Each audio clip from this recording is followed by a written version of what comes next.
wide. Saloof is there. We're through the 6. Saloof, a couple of step overs. Aird shuts the door.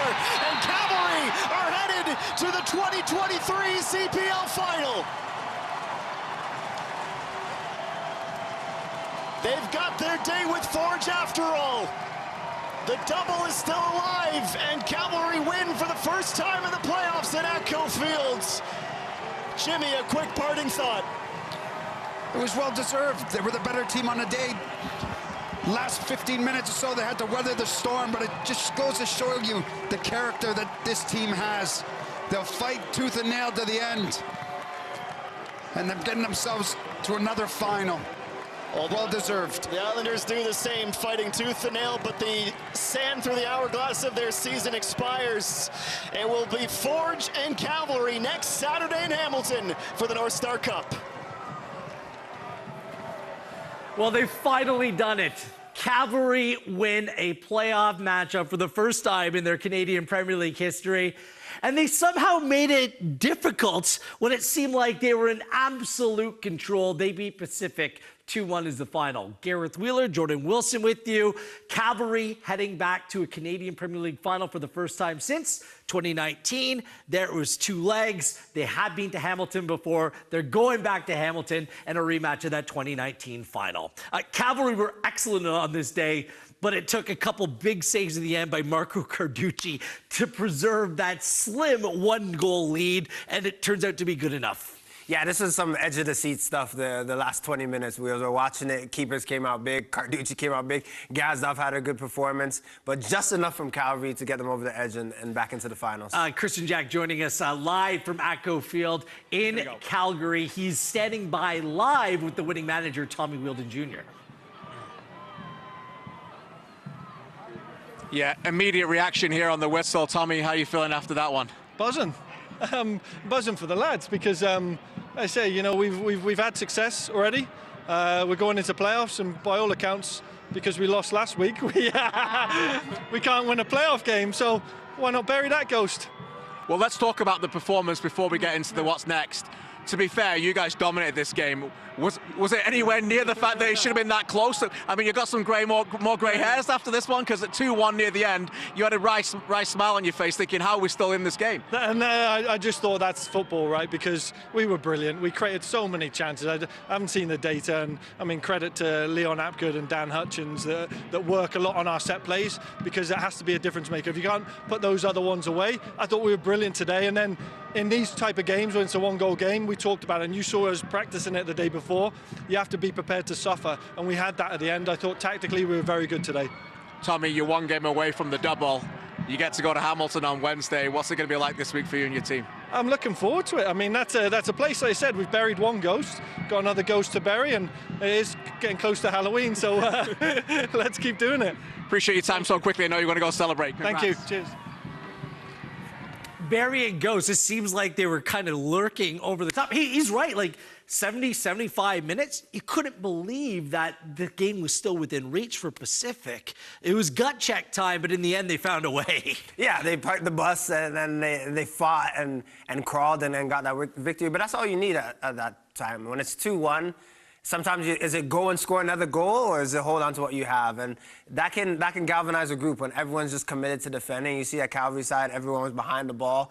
It was edge-of-the-seat stuff because Saloof, Adonijah Reed, like Pacific players, Manny Aparicio, they wouldn't say die. But it just wasn't enough on the day. Full credit to Pacific. I mean, they huffed and puffed right till the end of that game. And we will take a look at the data a little bit more because Cavalry had so many chances to put this game away. But it came down to a Marco Carducci save. How fitting, a day oneer with Cavalry. It's your all-state save in the match. Into the 4th minute of stoppage time. An excellent save on the far post off the head of Reed. Carducci gets down and gets enough to preserve that 1-goal lead. Yeah, and that's why he shows right there why he's probably one of the most important players for this Cavalry side this season and the season that he had. Because in years past, that goes in. That's 2-2, right? And we're going into extra time, and maybe Cavalry have to do some brilliance. But there, stood up big for his team. Huge save. Carducci needed to save there. He came up with a big stop on Saloof late as well. Here is Christian Jack with the manager who came out of the losing end today with James Merriman. James, your season's over. What are your thoughts right now? It's tough. It's tough to. I think we can be proud that we showed the spirit of our team in the playoffs in the last 2 matches. And this game, in the end, I don't think we started well, but we showed who we are towards the end of the match. And I think we need to be proud of the way that we finished the playoffs. Does it frustrate you the manner in which you concede the goals, both from set pieces? Both from set pieces. We know Cavalry plays for set pieces. They play for corners. They play for fouls. And I don't know if the first one was a foul or not. Doesn't matter. This is what they play for. And we knew we couldn't put ourselves in that position. They took advantage of it.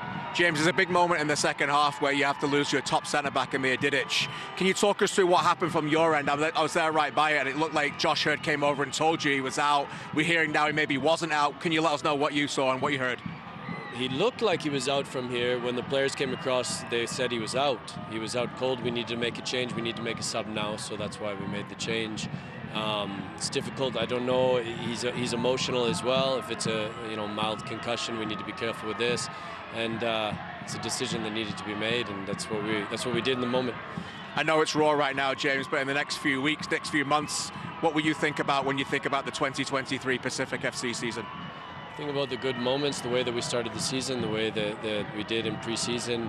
We need to think about the second half of the season and why the dip. We need to look at our group. But I think the essence of who we are, the core and the spirit of who we are showed towards the end in the last 3 matches. So we'll build off of it. We know we want more. We know our fans want more. The club wants more. So we have to learn. We have to move forward, and we'll get back to work. We always appreciate your time. Thanks for this, James. Thanks, KJ. Thank you, guys. Thank you. Good stuff, KJ. We'll get more into that incident that saw Amir Didic leave the field. Obviously, head injuries are something that we all take very seriously here in the Canadian Premier League. More on that with KJ in a few moments. And we'll kind of just dissect the Pacific side of the equation. But right now, it's just let's focus on the Cavalry side of thing. And the goal that ended up winning this game, Ali Moussi, the Moose was loose today. He was phenomenal. It's your Volkswagen changemaker moment of the match. It came off a corner kick. They go short. Look at how wide open Moussi is. Well executed by Cavalry, and the match winner goes to Moussi. Both of these passes, wheels have to be weighted perfectly, right? If Fraser Aird plays it to Camargo that's a bit too soft, Pacific can get on it. But also this pass from Camargo to cut it across his body, right? And expect Ali Moussi to get there. That's also a pass that just needs to be perfect. But that is a group that has chemistry, that has been training and been doing this, and those moments get you to a final. I mean, I think it was no look by Camargo, but Moussi was that wide open, full credit, executing that set piece. The opening goal also came on a set piece. It was Ali Moussi playing provider that time around, with Dan Klump scoring the goal, and Christian Jack is standing next to Dan Klump right now for some immediate reaction. They're moving on to a final. With Dan Klump, the set-piece sizzler right here. Another one for you today, my friend. How does this feel, getting to a final and contributing again with another goal? Yeah, no, it feels unbelievable. Yeah, to contribute with another goal in like 2 weeks, I guess, and against Pacific, and 2 months exactly the same goals, both at the front post. So now it feels great. Ali Moussi provides it. It's not the first time you've done that with him this year, by the way. A great delivery by him. What's it like to play with him and work on those set pieces? What did you see from that when he swings it in? Because it looked like Pacific were defending zonal. Yeah, so we know what they've been doing. Like they put 3 of the big guys zonal and then like 3 men marking. So we know if we can get a run on them, then we know we can beat them in the air. And I knew from the first corner that Moussi put in, I saw that there was still a lot of space there. So yeah, we kept rehearsing the same runs, and yeah, managed to score another one. You almost got another. It was cleared off the lines. Oh, to be fair, a few players could have scored today. It could have been out of sight by the end. Was it probably a lot closer than you wanted it to be at the end? Yeah, definitely. After that 2-0 went in, it looked a bit comfortable. So and I think that's quite bad from us that we didn't like push through. But yeah, now Marco with a huge save at the end saved us. Now you go to Hamilton. We know the storyline. They were here last week. They beat you. They've knocked you out in the past a few times. What's it going to be like getting ready for Fortune, getting ready for a final on the road? Yeah, I think everybody's excited. Yeah, first final for me personally, and I think it's the final that was played in 2020. So yeah, I think all the boys are up for it, and yeah, let's make sure we don't get beaten twice. Yeah, repeat the 2019 final over two legs. We'll see you on Thursday as well for the award show. Defender of the Year nominee, Player of the Year nominee as well. Congratulations on a big day. Thank you. Appreciate it. Such a threat off set pieces. Let's take a look at that goal for Klopp. He had 4 in the regular season, adds 1 here today. It was a big goal because you felt like Cavalry just needed to get that opening goal just to ease some of the tension. Well executed. Moosey to Klopp. Like he said, just like we saw a couple weeks back. Yeah, that was a turning point, right? Moosey was providing the service. But it could go one or two ways, right? Wheels, they could have scored that, but they could also, if Klopp doesn't make that run and score that goal, this is a game similar to last week where they're just chomping away in the first half and don't get things going. But that goal relaxed everyone. You can feel it. The tension was dropped, and that's what Moosey and Klopp provide when they get that service and that goal. You heard Merriman say it. The way that Pacific started wasn't good enough. No one touched Klopp on that goal. So he's the biggest threat on set pieces. And you know it's coming. You know it's coming, that near post. You know where Moosey wants to put it. We've seen the goals that those two have scored this season. You got to throw a body on him. You can't give this Cavalry team that kind of space, that kind of life. They end up winning this 2-1. Pacific fought to the end. So there you have it. A rematch of the 2019 final. It's Forge taking on the regular season champions in Cavalry. It's official now. Both these two sides have qualified for next year's CONCACAF Champions Cup competition. Both will be playing in the Champions Cup, so that's well earned. They're just going to be playing for the North Star Cup. The road has come to an end. It ends in Hamilton next weekend. Forge and Cavalry, the rivalry that just simply continues to deliver. Tommy was talking about burying ghosts, but nothing came easy in this one in the end. A big sigh of relief coming out of Alberta. They're moving on. KJ will join us next as we continue to break it down. Final score is Cavalry 2, Pacific 1. Here's a look at your full-time stats. Cavalry beat Pacific 2-1 the final, 17 shots. I'm actually surprised that the XG isn't over 3. Yeah, I because, thought it would be. I mean, Cavalry had so many really good goal-scoring opportunities in this one. Let's be honest, outside the last 15, 20 minutes, Cavalry were vastly superior in this game, but Pacific hung around long enough. It took a couple Carducci saves late to secure it, and Cavalry moving on to the Canadian Premier League Finals, battling for the North Star Cup here in 2023. Wheeler Wilson in studio. It's Christian Jack at Atco Field in beautiful Calgary, Alberta. Aside from Tommy Wheeldon Jr. and his flawed analogy of burying ghosts, because we all know that you cannot bury a ghost. They just float out of the ground in the end, KJ. It was a beautiful performance by Cavalry here today. Deserved winners in this one. Wheels, that's a shocking joke, but I'll move on anyway. Yeah, look, ultimately, Cavalry were the dominant team. Absolutely fantastic performance by them for the majority of this performance. And, you know, I have to say, you know, Cavalry were #1 seed going into the playoffs. Pacific were 4, and it looked like 1 versus 4, didn't it? I mean, ultimately, it could have been out of sight before the end. Credit to Pacific, they stuck around. I think the changes that they made a bit of a difference and certainly ignited a bit more of an attack. But ultimately, when you watch the game, you know, as you guys alluded to during the broadcast as well, you know, Cavalry were the dominant side, and look, they go now to Hamilton, arguably as one of the favorites to lift the cup again and make that double because of the way that they played today. So, look, it was a comfortable win, and look, he may have got his joke wrong, but I think Tommy Wheeldon Jr. was pretty emphatic in saying that forget the history and all the playoff fails. They don't even want to talk about that. This is a new Cavalry and a new outcome as well. Yeah, KJ, when we look at this Cavalry side, right, we asked them, Wheels, we talked about it before the game, Camargo, the Moosey stepping up. KJ, you're a pitch side, so you can see things a bit differently. How great did he look? Yes, I know he had the assist. Yes, I know he contributed offensively with Camargo as well today, but how good did he look on that right side, combining the free kicks, all of that? Because you got to see it live. Just tell us a bit about it.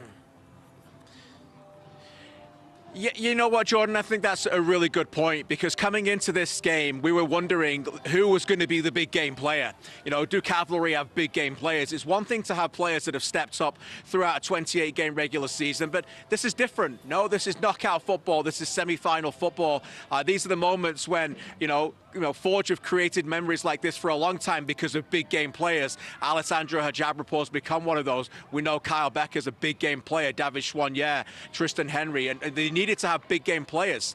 And Marco Carducci's a big game player with that terrific save at the end. But for and Klump, of course, but Musi was a player who showed personality. And in moments when players sometimes didn't want the ball, he wanted it all of the time. And he was a player that took over the game in key areas. And his delivery from set pieces is absolutely tremendous, Jordan. And you know how different that can be. You've defended them as well. You've been on the end of it. But overall, you can see left foot, right foot coming inside. This could have been a very easy goal, good goal as well. I thought Gazdov had a very good game, and that's a positive. We'll get into Pacific later. It's a good save with him with the foot as well. But in the end, look, defensively, the fullbacks let Pacific down again, and it was a bit more of a disjointed effort without Dada Luke. But as we said, look, this could have been out of sight well before the 92nd minute, Jordan. But it's a great point you bring up about Musi. Tremendous game. Yeah, I'll say this. Tommy Wheeldon Jr. brought it up last week, KJ, about players stepping up, and he highlighted Kyle Becker for Forge. The fact that he scored a big goal and in that moment, and over the course of Cavalry's playoff history. One that's been miserable, might I add. This is their first time that they won a playoff game in their club history. Those big game players simply haven't stepped up and provided the production in big moments, whether from an attacking perspective or defensive perspective. And you saw the elation from the manager post-match because you understood that, I don't know if the pressure was more intense internally or externally, but this was the book on Cavalry that come playoff time, they simply weren't good enough. Do you think that we can eradicate that? That's done now. We can kind of push that to the side, and heading into next week, we'll have a fresh perspective when it comes to Cavalry in these knockout games. Well, potentially, but what's on the other end of it is Forge. And who have they not beaten in the playoffs? Forge. So, look, it's one thing that they've done now, and they've got over that hump about winning a playoff game here. And yes, I think that's an important step in the future of this football club, this great football club that had a fantastic semi-final here. But they now go to Forge knowing that that's the next one, right? That's the next ghost to exercise, I suppose, to use Tommy's joke. So, that's the thing they've got to do next is try and beat them. And look, this is undoubtedly a different Cavalry side, a different side than any year that we've seen. I think they show more personality, they're more experienced, they're better in midfield, they control games, and they're going to need all of that and more in Hamilton next week in a final to go toe-to-toe with Forge. That's just the facts. Let's talk Pacific. I mean, they fought right to the end. They had to try to run this new Canadian Premier League playoff gauntlet. They got this far, one game away from a final. There's a couple things that stand out, and I want to get to the Amir Didic situation in just a moment. But for me, playing five at the back like they did today, KJ, their fourth formation in 4 consecutive games, it just didn't work. And then eventually when they were drawn out of it with Didic coming off the field, they started to play a little bit. Was this a miscalculation by James Merriman or something that the team was just forced to do based upon Dada Luke being out, Bradley Vliet not being in the team? What's your assessment of what you saw? Because the five at the back simply wasn't effective today. It wasn't effective. My insight would be I don't know what formation they could have played. I don't think they would have been impactful. I agree with you. It wasn't effective. But I think at this point the coaches are saying we have who we have and we've got to find a way to try and be different. And look, maybe the formation may have changed, but they had opportunities to change it throughout the game and they never did. I thought they might change it at halftime. They never did. They still put Young there and brought on Toussaint when Didic came off. So they never really changed that shape. What does get forgotten about a little bit, because we have Aparicio in the team, we have Didic in the team, is that it is a young team. I think they're an immature team, a very immature team. And I think what I mean by that is tactically, in controlling games, they need a lot of leadership, they need a lot of mentoring, they need a lot of work. And in the end, at times today, it was chaotic. And look, you've got a mature side on the other end here that's learned how to lose in big games. And along that path, maybe Pacific will learn from this. They've got a long way to go, though, if they want to play the way that Cavalry did. So, look, a 2-1 flattered them, undoubtedly for me, flattered them. And, look, I think, as you mentioned, the back five, it wasn't great. But, as I said, I don't think they would have got the different result no matter what shape they would have played for me, guys. No, KJ, you bring up a great point. And for me, the only thing I'd add to that is probably down the spine, the middle of your team, you need an extra body when you're playing Cavalry. I don't think you could live with just a Young and Aparicio. Great players, have done great this season, but you're basically playing 2 against their 4. Yeah. Sometimes 3, right? You needed 3 against 3 to match up, and you saw that towards the end when you have Toussaint, you have a bit more stability in the midfield. Then you can go and attack a Cavalry. But to sit back and be defensive and have that 5-4-1, there was just no productivity. And when they threatened Cavalry late, that's when they really asked some questions about them. So, I mean, they'll regroup. The big flashpoint in this game was the injury to Amir Didic. Quite clearly, KJ, you might have not been privy to the replay, but he went down, hit his head quite hard on the field, and there seemed to be miscommunication at that time between the players, the medical staff, and the Pacific bench. And Didic ended up back on the field and protest all the way off the field. Here's another look of what actually happened. And Didic was down. He looked to have been out. It's very hard, and we're very cautious with head injuries in the Canadian Premier League as well. But from your vantage point, what did you make of the incident and how it played out in real time? Yeah, okay, so I can speak exactly to what I saw in this moment. So Didic goes down at that time and hits his head. The referee immediately contacts the fourth official to get the physio on. The physiotherapist, Julian McAlter, goes on from Pacific FC at that moment to address that head injury immediately from Amir Didic. At that time, all the players, apart from Manny Aparicio, who stayed with Didic for a reason, all the players ran over to the Pacific FC bench, and the captain, Josh Hurd, did the substitution signal. He's out, we need to get ready for the change. Immediately, James Merriman and Armando Sarr figured out they're going to play Sean Young at the back, and they said to Cedric Toussaint, get ready, you're coming on. They handed the paperwork to the fourth official, and then usually Rudolph got the substitution ready, and at that point they were making the substitution. Didic then walked onto the field, and at that point came off the field afterwards, very frustrated, as we just shown. I've since found out that he was actually not out, according to the physiotherapist. He was dazed, but he wasn't out, and they never actually officially called for the substitution. But as James Merriman told us, he was told at that point to do it. Didic felt that he was okay. Look, but as we said, maybe caution is the right thing at that moment, but he wasn't officially diagnosed with a concussion and told to come off. I mean, when you talk about maturity in the group, perhaps that's just a time where the players need to allow the physio, the staff, in order to communicate, in order to make that decision. Like sometimes, KJ, you know, you got to play for a couple minutes with 10 men in order to let the situation be able to play out appropriately. I mean, always you want to proceed with caution, but perhaps they might have jumped the gun if that was the physio's assessment at that time. Jordan, I mean, you've been on the field when situations like that have played out, and I can absolutely understand the frustration of Didic in that moment. Yeah, for sure. If you feel like you can go, and I feel like a lot of players, if you can go even a little bit, you want to say you want to go. This is a semifinal. This is Amir Didic. He's worked for this all season, right? I understand head injuries, you got to be cautious. Yeah. But there's also the trust between player and who's assessing him as well, and also your teammates. So all that plays into it as well. If your captain, Josh Hurd, your friend, is saying you're getting subbed, you're most likely getting subbed, right? At that point, I agree with you. They should probably not pull the trigger and really see what was going on with him. I think we've all been there as a player before, and your gut reaction when you see one of your teammates down like that is, let's get the change done. Sure. But perhaps that's just a moment where you need to take a breath and let it play out. All right, KJ, so a week from today, we will be at Tim Hortons Field. It is number 2, the second-seeded Forge, their 5th consecutive Canadian Premier League final, taking on Cavalry in a rematch from 2019. We should remind our viewers out there, Cavalry have never beat Forge in a playoff game in their history. What do you make of this final? Your initial reaction to the game that's ahead of us next weekend? Well, first of all, as a neutral and someone who loves this league and as broadcasters, I have to say I love the fact that we're going to Hamilton for it. Remember, with this wonderful playoff format that we've had that's made a big difference this season, all across the season, we could have had a repeat of that 1 versus 2 game. We could have had 1 win that game and 2 end up coming back to that. So we have a different game in a sense that it's Cavalry Forge, but now it's Forge Cavalry, not what we saw here in Calgary last week, which I think is great. I think it's great for a lot of the storylines and the spectacle. Maybe a double-double inside Tim Hortons Field, right? For the boys from Calgary, that could be an interesting one. That's going to be the talk all week. Can they finally get the double for the boys in Calgary? But for Forge, they've had a week off. They've got the chance to get fit and got the chance to get ready to sell some tickets.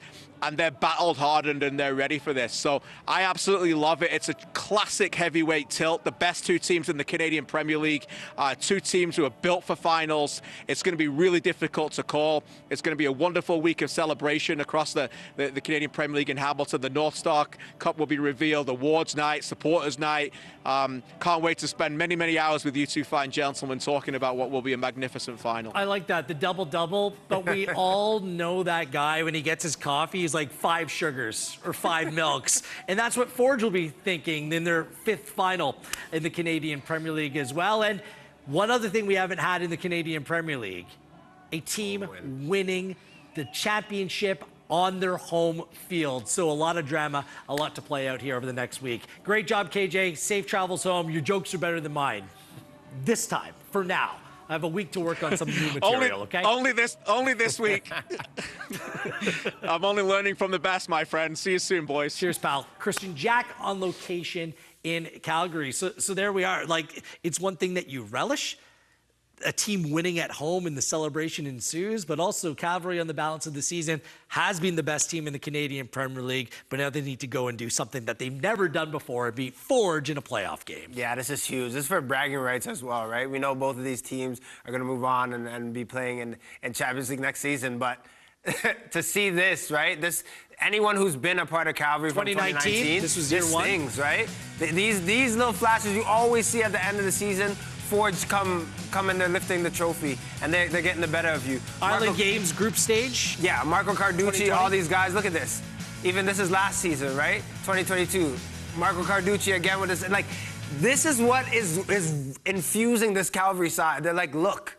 Anytime it comes, it's always Forge that are pulling the rug from under us. Now we get to go to Tim Hortons Field as the better team going into this match, but they got to go improve it. And the way that it played out last year, 2022 playoffs, was so controversial with the Becker sending off, then the David Norman Jr. sending off, and some real discontent after that game and angst about the way that it played out. I mean, this is the gold standard in Canadian Premier League rivalries, and we're going to be able to live that all over again next Saturday.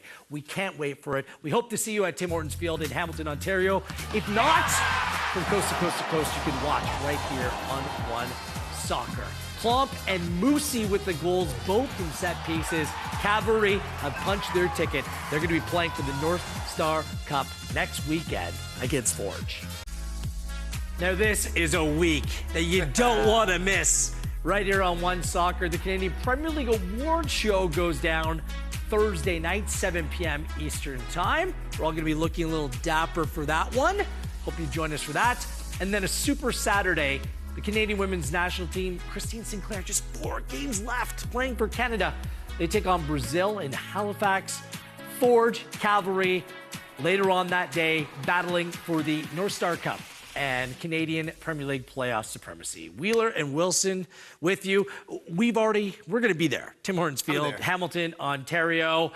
I just wonder what Cavalry is going to bring to the party. It's going to be a party next week. I just hope that Cavalry fly in like Jose Escalante, like Ledger Wood and Trafford. Those guys are going to be there. Just bring everyone to Ontario, fly them across the country, because this is a rivalry worth celebrating, something that will add a little bit more spice to this one. These are the 2 teams we want to see. Let's not kid ourselves. Cavalry, Forge, that rivalry, they've been the best team since 2019.